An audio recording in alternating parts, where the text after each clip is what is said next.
Hello everyone, hope you're doing great. So our today's topic is going to be on daily current affairs which is related to the 13th of December 2024. इस दिन जितने भी events हुए हैं important जो भी आपके exam perspective से इंपॉर्टेंट हो सकते हैं उन सभी के बारे में आज हम जानेंगे। यहाँ पे आप देख सकते हैं ये सारे ही इंपॉर्टेंट इवेंट्स जो हुए हैं 13th of December 2024 में उन सभी के बारे में हम डिटेल में जानेंगे with the help of questions and answers. Okay, so without any further ado let's start with the topic. So our first question is, who became the youngest world chess champion on 12th of December 2024? तो recently अभी youngest world chess champion बने हैं, तो इनका name क्या होगा? So a correct answer is Dommaraju Gukesh, जिन्हें हम डी गुकेश के नेम से भी जानते हैं। एंड ये यहाँ पे आप देख सकते हैं इन्होंने द यंगेस्ट वर्ल्ड चैंपियनशिप का खिताब जीता है ऑन 12th of December 2024 में। इनके बारे में हम डिटेल में जान लेते हैं।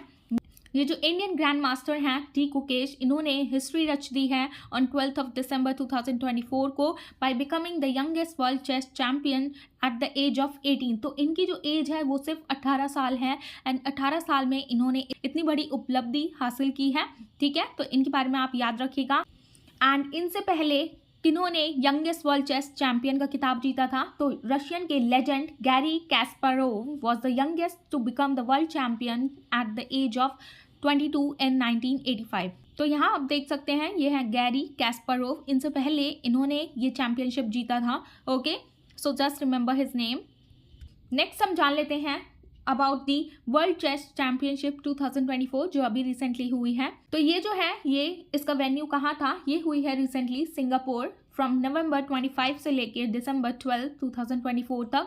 ओके, एंड ये किस किस के बीच में खेली गई थी? ये जो वर्ल्ड चेस चैंपियनशिप 2024 में हुई है, तो इनका नेम है डिंग लिजैन एंड ये बिलोंग करते हैं चाइना से। एंड इनके जो चैलेंजर थे वो थे हमारे इंडिया से डी गुकेश। ओके, एंड ये जो है डी गुकेश, इन्होंने क्रिएट किए हैं history by becoming the youngest ever to win the title since the first official world championship match in 1886। तो ये जो फर्स्ट वर्ल्ड चेस चैंपियनशिप जो मैच था वो फर्स्ट टाइम हुआ था 1886 में। उसके बाद से हमारे जो इंडियन चैंपियन रहे हैं उनका नाम है डी गुकेश। ओके, एंड अब हम कुछ हिस्ट्री के बारे में जान लेते हैं। Okay, related to world chess championship के बारे में। तो ये जो है इसका इस्टेब्लिशमेंट हुआ था 1886 में, यहाँ पे आप देख सकते हैं।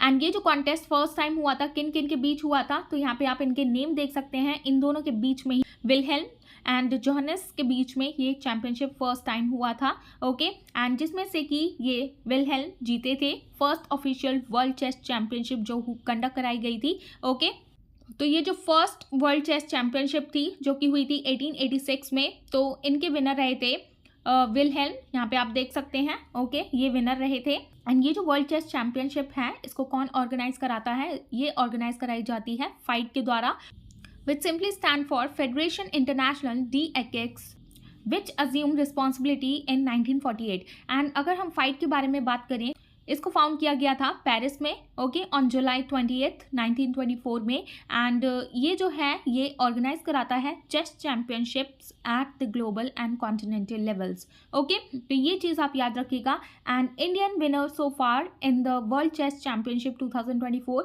तो अब तक के विनर कौन रहे हैं इसमें? हमारे इंडिया से जो बिलोंग करते हैं। तो first one is Viswanathan Anand. Okay, तो इन्होंने 5 बार ये वर्ल्ड चेस चैंपियनशिप को जीता है। एंड अब जो करंट में विनर रहे हैं 2024 में वर्ल्ड चेस चैंपियनशिप के, वो रहे हैं डी गुकेश। तो ये सारी चीज़ों के बारे में आप याद रखिएगा about the world chess championship. Now next question is, what is the primary aim of One Nation One Election Initiative? तो ये जो है One Nation One Election अभी रिसेंटली न्यूज़ में आया है, तो ये क्यों न्यूज़ में रहा है इससे रिलेटेड हम देख लेते हैं। तो ये जो है one nation one election bill अभी रिसेंटली अप्रूव कर दिया गया है by the union cabinet for the parliament. Okay, तो ये जो है union cabinet for the parliament में ये अप्रूवल मिल चुका है one nation one election bill का। एंड ये जो बिल है ये प्रपोज किया है to hold simultaneous election for the Lok Sabha, state legislative assemblies and local body elections across the whole country. Okay, तो इसमें क्या होगा? इस बिल के अंडर ये प्रपोजल दिया गया है कि ये जो तीनों ही बॉडीज़ हैं, Lok Sabha, state legislative assemblies and local body elections, इन सभी के जो इलेक्शन है वो एक ही टाइम पे होंगे, अलग अलग नहीं होंगे। Okay, and in this manner voters will be able to cast their votes for the both Lok Sabha as well as the state elections all on the same day. Okay, तो ये जो है पीपल जो है अपने vote को cast करेंगे same day in दोनों ही बॉडीज के लिए, इन दोनों ही असेंबलीज के लिए, Lok Sabha as well as state election assembly. Okay, next ये जो इनिशिएटिव है ये कंडक्ट कराया जाएगा 2 फेजेस में। तो फर्स्ट फेज में क्या होगा, जो लोकसभा है एंड स्टेट इलेक्शंस जो हैं वो एक ही टाइम कंडक्ट कराए जाएंगे। एंड सेकेंड फेज में क्या होगा, जो लोकल बॉडी इलेक्शंस हैं, ओके, जिसके अंडर इंक्लूड किया जाएगा पंचायत को एंड म्यूनसिपैलिटीज इलेक्शंस को, वो कंडक्ट कराए जाएंगे with in 100 days of general election. तो जैसे ही ये दोनों इलेक्शन कंडक्ट कराए जाएंगे इन दोनों के, Lok Sabha as well as state elections के, ओके, तो उसी बीच में 100 डेज के अंडर तो ये लोकल बॉडीज के इलेक्शन कंडक्ट कराए जाएंगे which is panchayat and the municipalities election. Okay, ये चीज़ आप याद रखिएगा। एंड ये जो प्रपोजल है इसका एम रहेगा कि जब इलेक्शन के प्रोसेस के टाइम में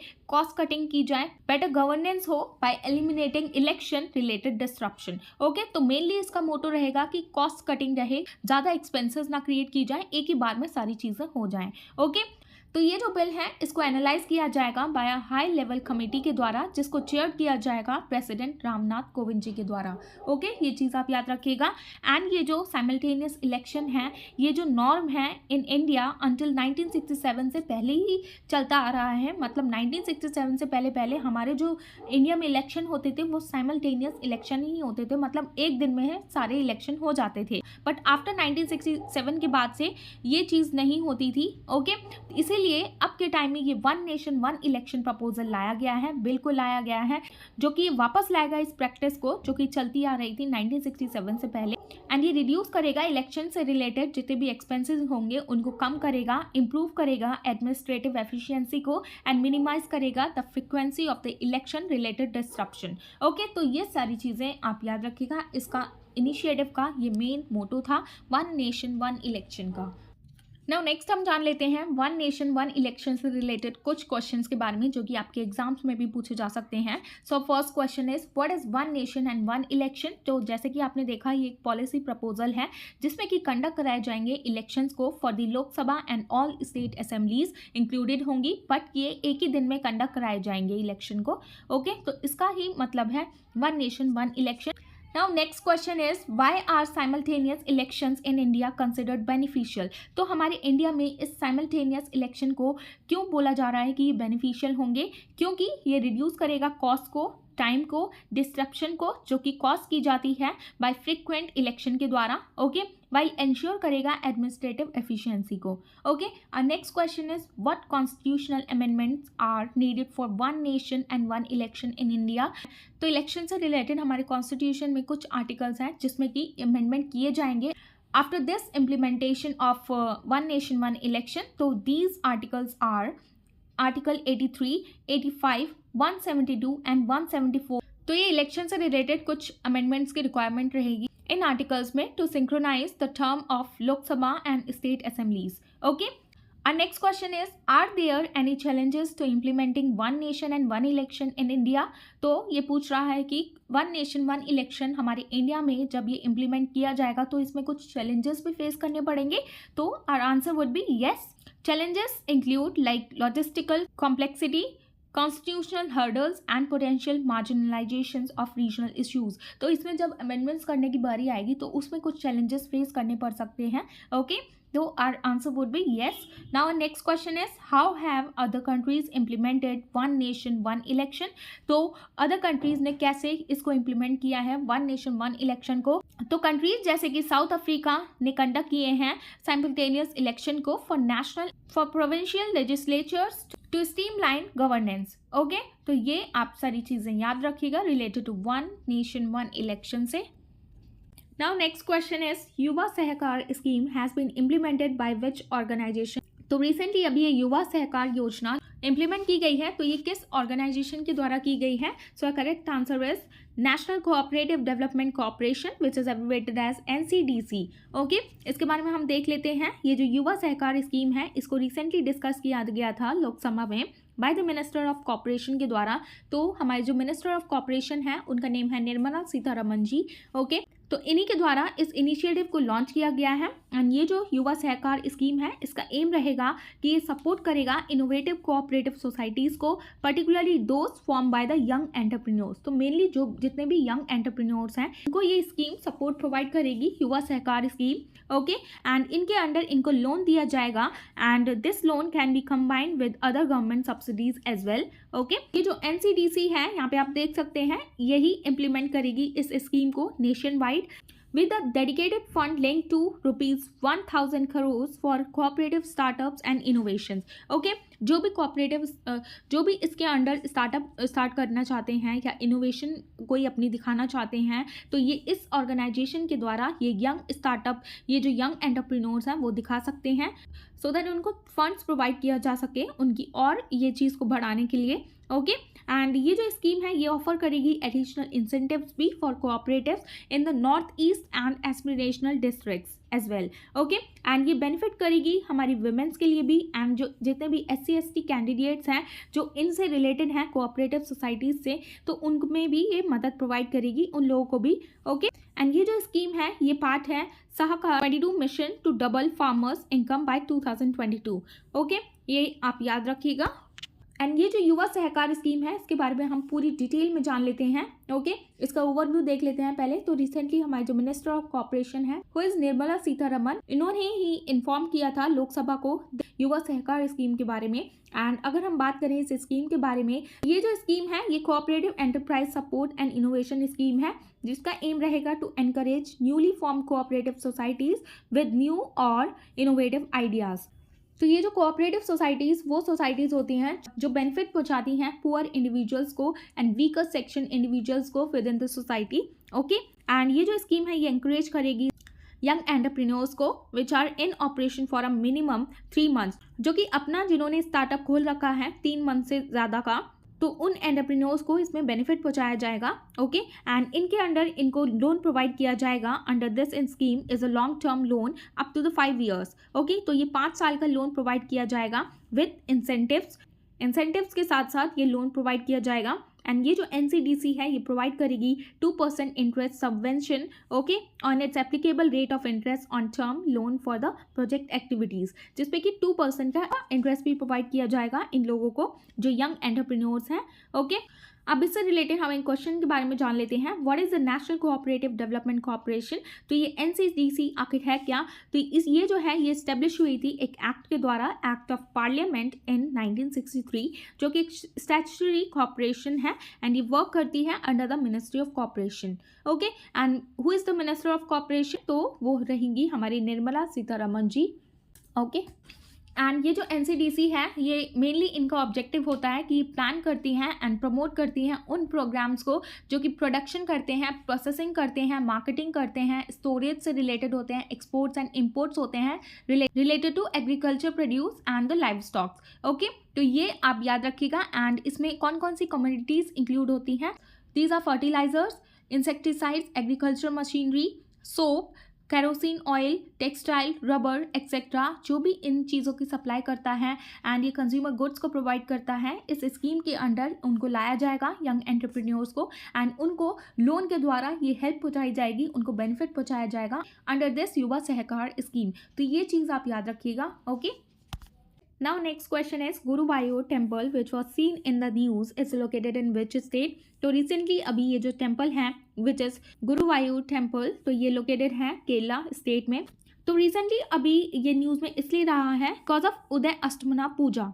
ये जो पूजा है इसको कराया जाता है एकादशी वाले दिन। Okay, but due to crowd management concerns इस पूजा को बोला गया था कि ये कैंसिल कर दी जाए या फिर ना ही हो, इसीलिए इसकी जो प्ली है against the Kerala high court order allowing the Guruvayur temple administration to stop this puja. Okay, क्यों? बिकॉज ऑफ क्राउड कंसर्न की वजह से इसको बोल दिया गया था ये पूजा को रोक दिया जाए वहाँ पे, क्योंकि क्राउड ज़्यादा हो रहा था इसलिए। बट रिसेंटली अभी सुप्रीम कोर्ट में जब ये प्ली को सुना गया उसमें बोला गया सुप्रीम कोर्ट के द्वारा कि इस पूजा को रोका नहीं जाएगा। एंड ये जो एकादशी डे है ये पड़ा था दिसंबर 11 को, तो 11th of December को ये पूजा होनी थी। ये पूजा कंडक्ट कराई गई एंड सुप्रीम कोर्ट ने इस प्ली को खारिज करते हुए बोला कि कोर्ट ने डायरेक्शन दिया टेंपल मैनेजमेंट को कि इसकी जो शेड्यूल की गई है ये पूजा 11 दिसंबर को उसमें कोई चेंज नहीं आना चाहिए। The court directed the temple management not to change the schedule of the pujas that was publish on the official website of the temple. Okay, तो ये जो प्ली है ये पूरी तरीके से खारिज हो गई एंड इस पूजा को कंडक्ट कराया गया on the Ekadashi day which was on 11 December. Okay, and इस जो पूजा का नेम है ये है उदय अस्तमाना। तो ये चीज़ आप याद रखिएगा। एंड ये जो पूजा कंडक्ट कराई गई थी गुरुवायूर टेम्पल में कराई गई है जो कि लोकेटेड है थिसूर डिस्ट्रिक्ट ऑफ केरला। एंड ये जो है टेम्पल डेडिकेट किया गया है लॉर्ड कृष्णा को and is one of the largest temple in India by daily devotees. यहाँ पे डेली डिवोटीज आते हैं प्रेयर करने के लिए। ओके, एंड ये कृष्णा टेम्पल है and it may be over 5000 years old. ये जो टेम्पल है ये 5000 साल पुराना टेम्पल है with its earliest record from the 70th century। And ये जो टेम्पल है ये जाना जाता है अपने ट्रेडिशन ऑफ केरला आर्किटेक्चर के लिए, एंशियंट मुराल्स के लिए एंड यूनिक रिचुअल्स लाइक थुला भरम के लिए। तो ये चीज़ें आप याद रखिएगा। इसीलिए ये जो गुरुवायूर टेम्पल है ये न्यूज़ में था which is located in Thrissur district of Kerala. Okay, now next question is which state government has recently launched the Indira Gandhi Sukh Shiksha योजना। तो यहाँ पे आप देख सकते हैं तो रिसेंटली ये इंदिरा गांधी के द्वारा ये इंदिरा गांधी सुख शिक्षा योजना लॉन्च की गई है। तो ये किस स्टेट में की गई है? So correct answer is Himachal Pradesh. तो हम डीप में जान लेते हैं। तो वहाँ के जो हिमाचल प्रदेश के सीएम है सुखविंदर सिंह सुक्खू, इन्होंने ही लॉन्च किया है ये 6 welfare scheme on his governments 2 year completion. तो उनकी गवर्नमेंट को 2 साल पूरे हो रहे हैं, उसी की खुशी में इन्होंने ये 6 वेलफेयर स्कीम्स को लॉन्च किया है। ओके, एंड ये जो इवेंट है ये लॉन्च हुआ था in Bilaspur district of Himachal Pradesh. Okay, where financial assistance was distributed to beneficiaries, जहाँ पे ये जो फाइनेंशियल असिस्टेंस है बेनिफिशरीज को दे दी गई है। And on the key scheme ये जो इंदिरा गांधी सुख शिक्षा योजना है it was rolled out with ₹1.38 crore and ये डिस्ट्रीब्यूट किए गए थे 5145 बेनिफिशरीज को। ओके, एंड इस योजना का कौन बेनिफिट ले सकता है?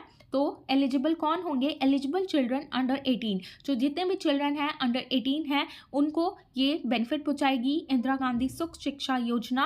एंड इनके अंडर इनको मंथली 1000 रुपये दिए जाएंगे बच्चों को एंड फाइनेंशियल एड प्रोवाइड की जाएगी फॉर हायर एजुकेशन के लिए। ओके, तो यहाँ पे आप पढ़ सकते हैं प्रदेश सरकार हर महीने बच्चों को देगी 1000 रुपये। Okay, and with a ₹53.21 crore annual budget. तो इस स्कीम के लिए इतने करोड़ रुपीस के लिए ये एनुअली बजट दिया गया है ताकि बच्चों को प्रोवाइड हो सके 1000 रुपये मंथली।